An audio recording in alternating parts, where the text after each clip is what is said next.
It's Tuesday, July 26, 2011. I'm Kevin McShann, and this is the McShann Sports Beat Report.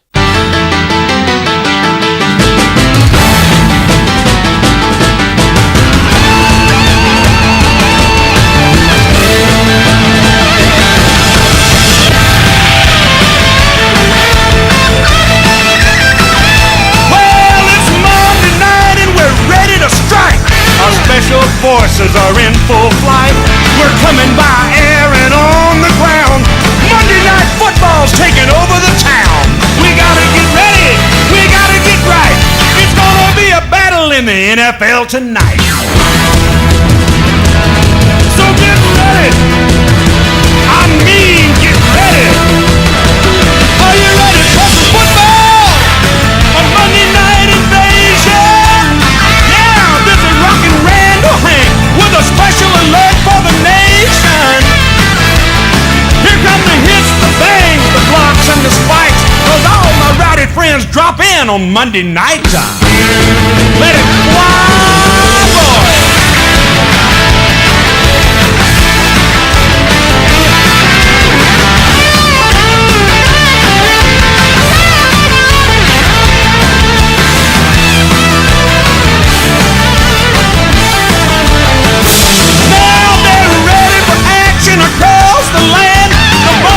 Trenches, the fans in the stands.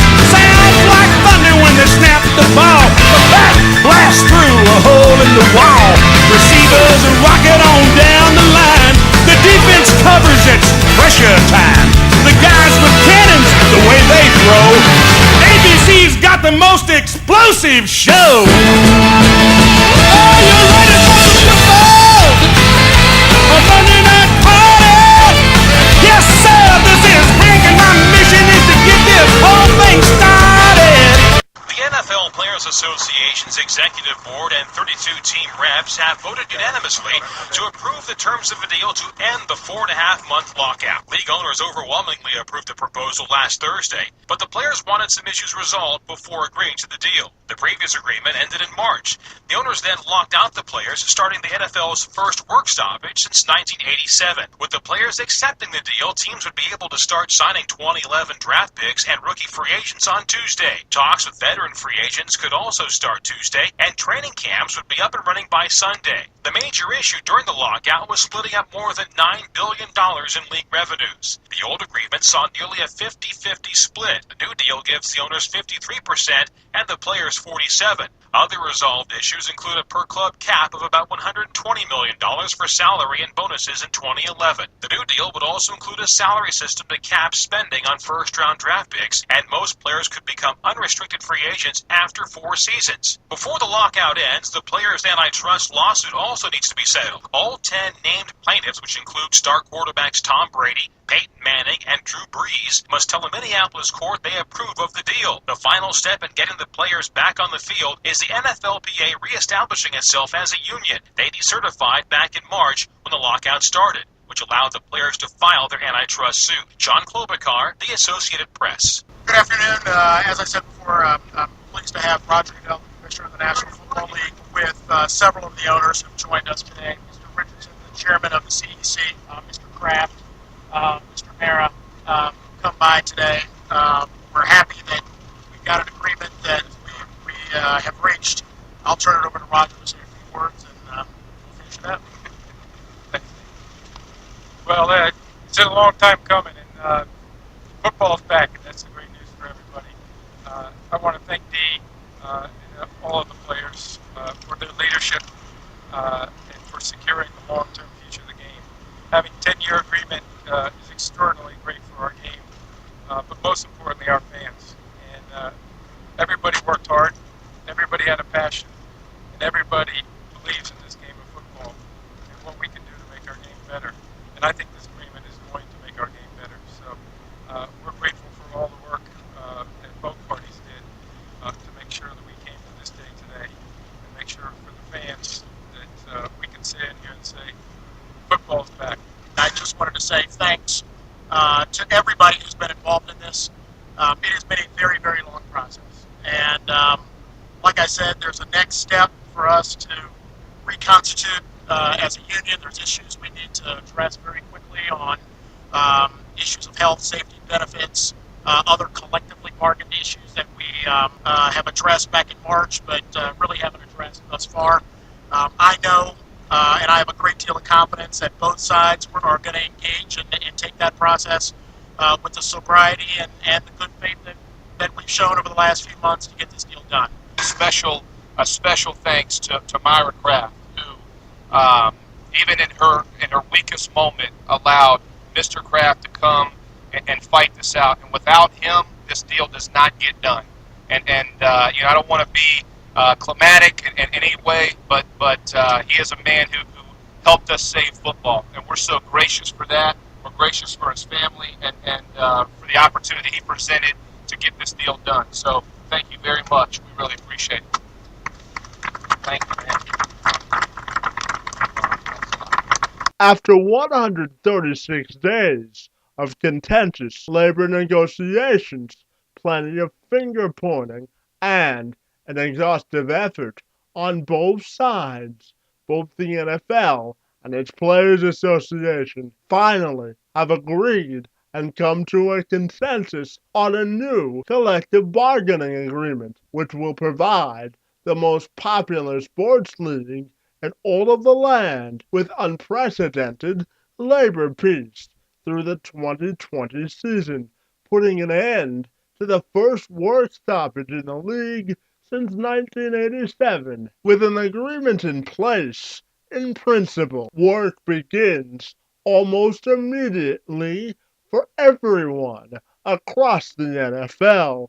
The NFL plans to distribute a list of all the free agents and their statuses to all 32 teams on Monday night. And then, on Tuesday, players can start reporting to team facilities for physicals, meetings, and to receive their playbooks.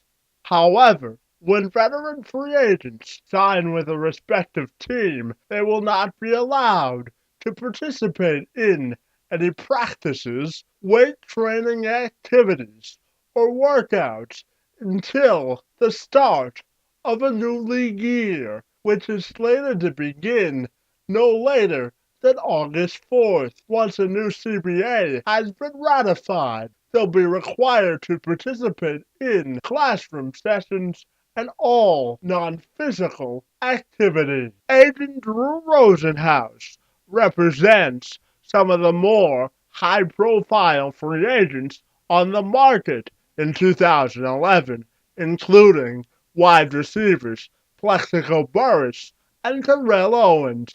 He stopped by SportsCenter on Monday to discuss how free agency will be affected now that we've come to terms on a new CBA. The shortened timeline will have a huge impact on free agent negotiations. Normally, a top free agent would visit several teams and play one against the other to get the best deal. There may not be enough time to do that. One man that is directly affected by this, Agent Drew Rosenhaus, who represents over 100 NFL players. Drew, thanks for your time today. How will you approach not having the luxury of time to get players signed for maximum value? Well, I do think we can get maximum value, Deuces.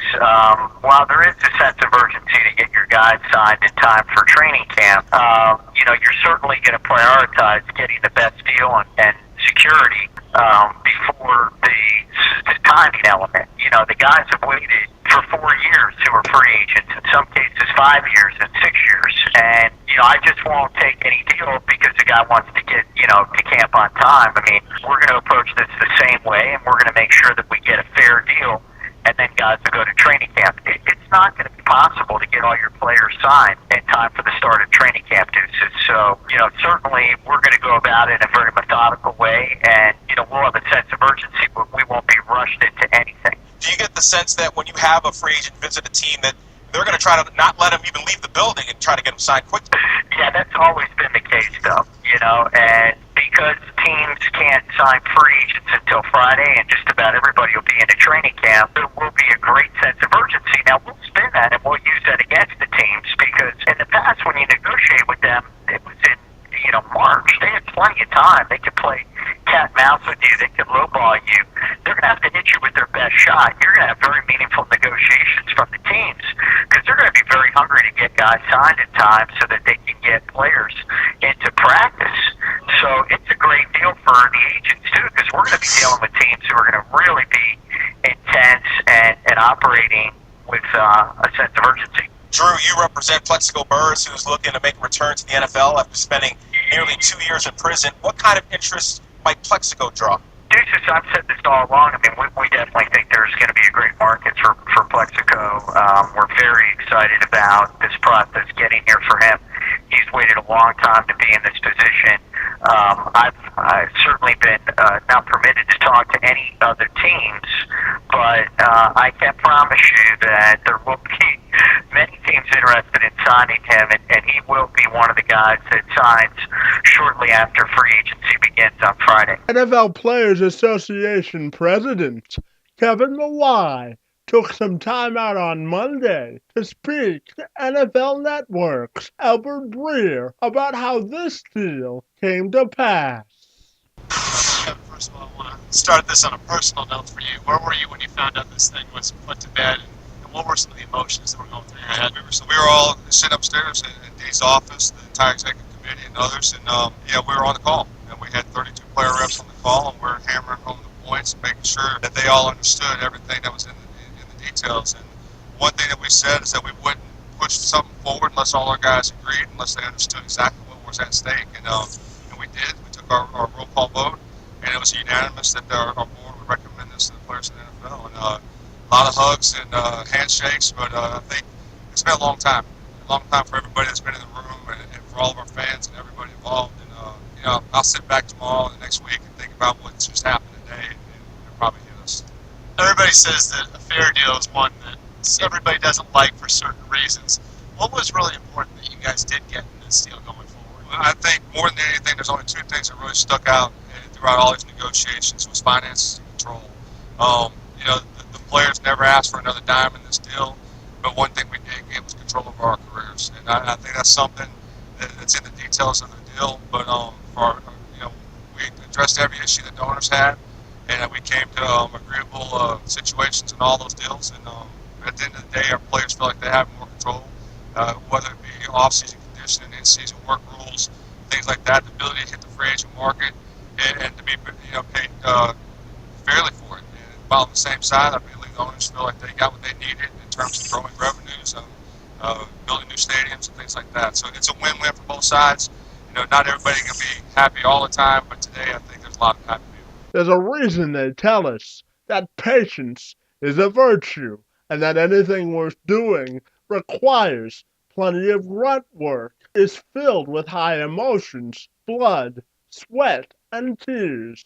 On Monday, we finally saw the light at the end of the tunnel between the NFL and its Players Association as they ended the longest labor dispute in their league's history by agreeing to 10 years, a decade of labor peace. And now, with that out of the way, while the process was certainly contentious at times, at the end of the day, they reached an amicable agreement that works for all parties involved. With that being said, the NFL, its players, and its fans, yours truly included, can all now participate in a collective sigh of relief as we all can now get back to the business of football. Kevin McShann, Sports Beat, reports.